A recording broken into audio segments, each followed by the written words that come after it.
Hi everyone, welcome to my BCC. I am so joyous to have Ellie Pierce with us today. Ellie just recently joined the community of Bet Chaim Chadashim, and I am really looking forward to this conversation with Ellie, learning a little bit more about Ellie, and hopefully have a wonderful conversation.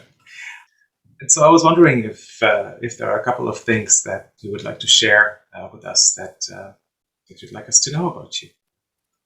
Yeah, thank you for inviting me to take part in your video series. As you said, I'm Ellie Pierce. I'm 32 years old. I currently live in Washington, D.C., which is 2,500 miles away and a 4.5-hour plane trip away from Los Angeles. I am a staff software engineer working as a tech lead at Twilio, which primarily for most people is known as sending you a text message whenever you log into Netflix. Outside of that, I recently moved here about 2 years ago. Before that, I was in Seattle for 3.5 years, and before that, I was in Dallas. I lived in a suburb for a bit, but originally I was born in a very rural Northeast Texas town where I lived until I was 24. In Seattle, I worked for Amazon, and now I'm in DC working for Twilio.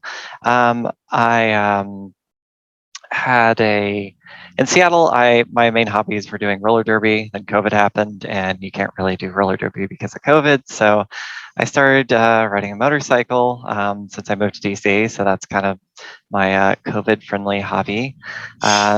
Since things have opened up a little bit more, my partner and I have been doing some other things. She rides too, but that's kind of a little bit, biography basically about me and that sort of thing. So I'm currently planning on moving to New York City this summer. So not excited to move again. Moving's actually easy. It's unpacking boxes that's hard in my experience. So I'm not super looking forward to that, but I am excited to be in New York. I've wanted to live there for a while, so I very much am looking forward to that. So that's a little bit about me. And I noticed that you're one of the many people who've decided to become members of BCC, even though they don't live in Los Angeles. And I think it's so wonderful that you were able to connect with us.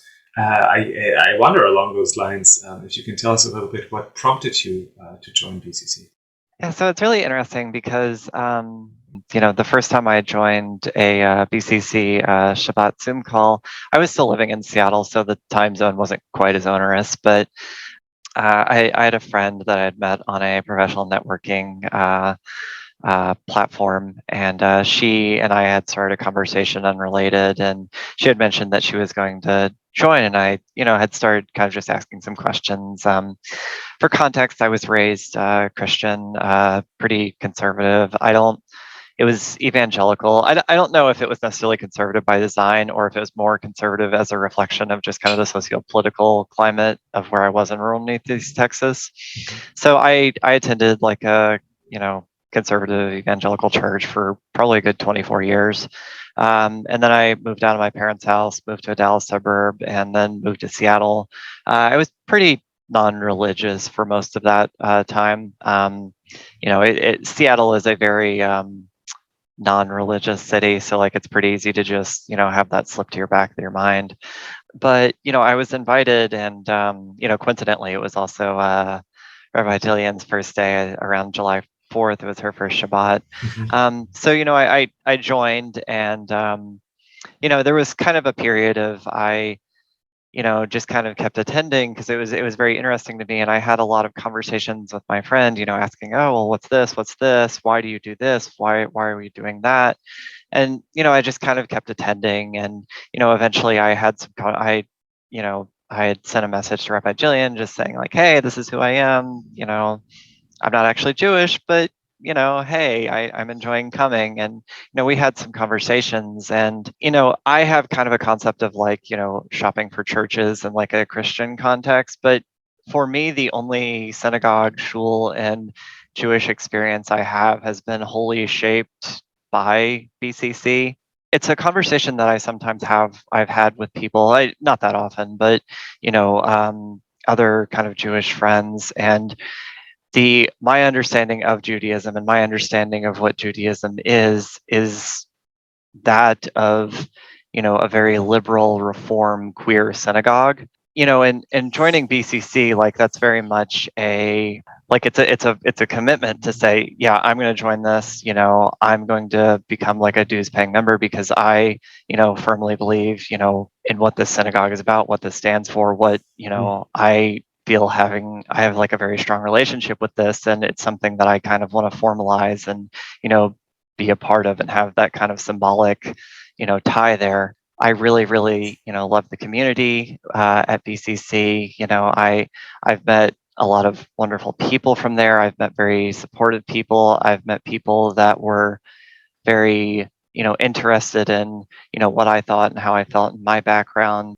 I just feel very, very connected. And I think BCC very much is part of that, why I feel that way, even from, 2,500 miles away. It is very unlikely I would have chose Judaism were it not for BCC. Thank you for that response, and I know that I am very glad that you're part of the community.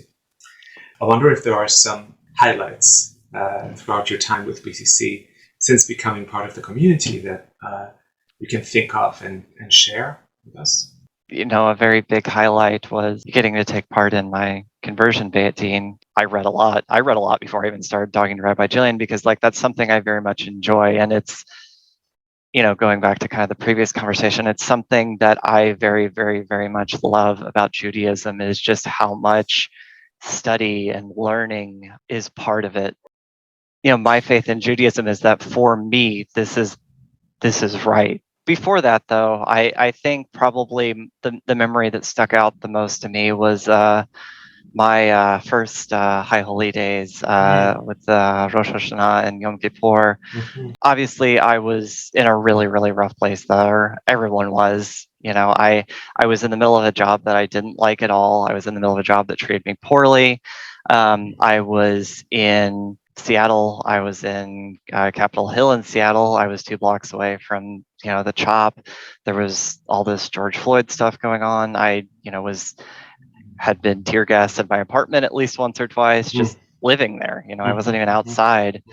I was on a business trip at that time, and it was heavy for me. And I think for me, that was probably the time that fully solidified that I'm choosing Judaism, because at that moment I kind of just broke down crying. And for me, I understood that to be part of me breaking so that, Judaism could kind of come in and, sort of a very real, tangible way in my life. Wow. And that was really powerful for me. And, that's not something I'm ever going to forget, ever. Yeah.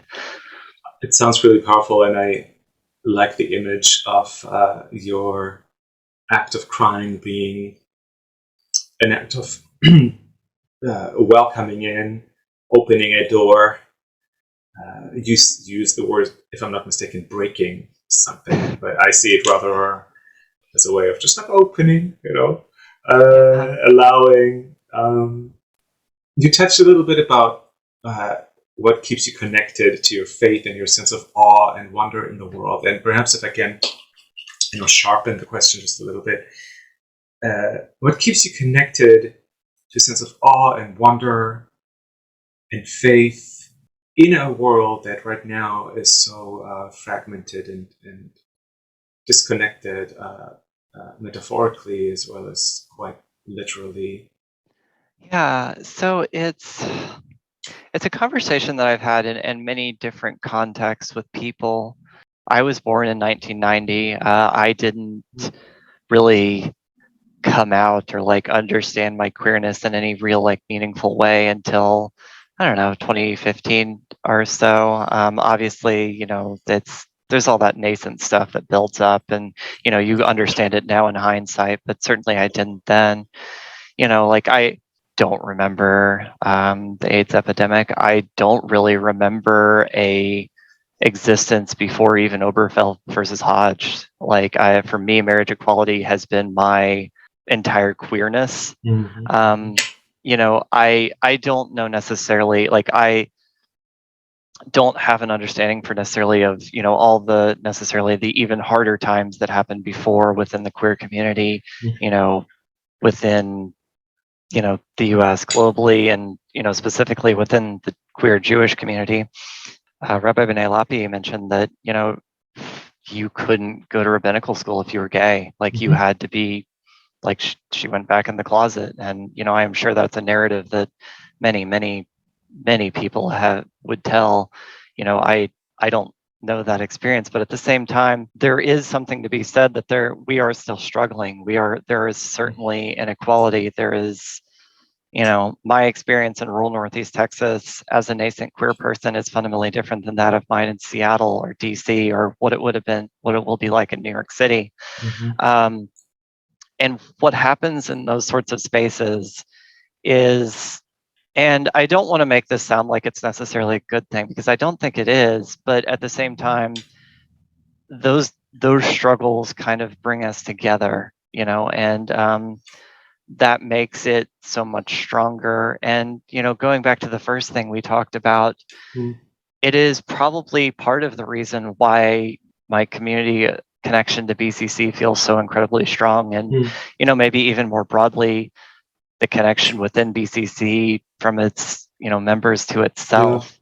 And, showing up Friday night for Kabbalah, for showing up for Torah study, for holidays. I feel a connection to people partly because of that struggle and that existence. And that definitely keeps me connected a lot. And it is a queer community that is through the lens of Judaism. Being able to have community with queer people who understand those things in ways that cishet people aren't going to is part of what keeps me coming here. Wonderful. So we're about at the end of our conversation. Is there anything else that you would like to share or say? It's interesting because I'm just, it's still maybe not fully sunk in yet that, this is, I am Jewish. It's, I've seen kind of a conversation, a dialogue between two people where, the one person says, they have a very kind of Western European last name, and it says, well, that's not a Jewish last name. And, it says, well, it will be. I think about that as Pierce is now a Jewish last name. If I have kids, my partner and I adopt, my kids are Jewish. There's this, it still hasn't sunk in as to, the full effects of me, what that entails for the rest of my life. I found my shelter within Judaism via BCC, and that's just something that I'm, so appreciative of, and so still to this day, it's very powerful for me. I hope it continues to be so, and that you continue to in your life have that sense of safety and shelter, and that you also continue to be connected to what's alive for you. You mentioned about you talked about you noticing how it hasn't sunk in yet. With that in and of itself, I think requires a certain awareness, a certain mindfulness to have as you go on with your day. So I hope you'll never lose that connection. Thank you, Ellie. I really enjoyed hearing from you. Yeah, thank you as well. I hope to see you in many more events, online or in person. I saw my name tag. I'm gonna wear it. Wonderful. Great. Thank you. Thank you so much.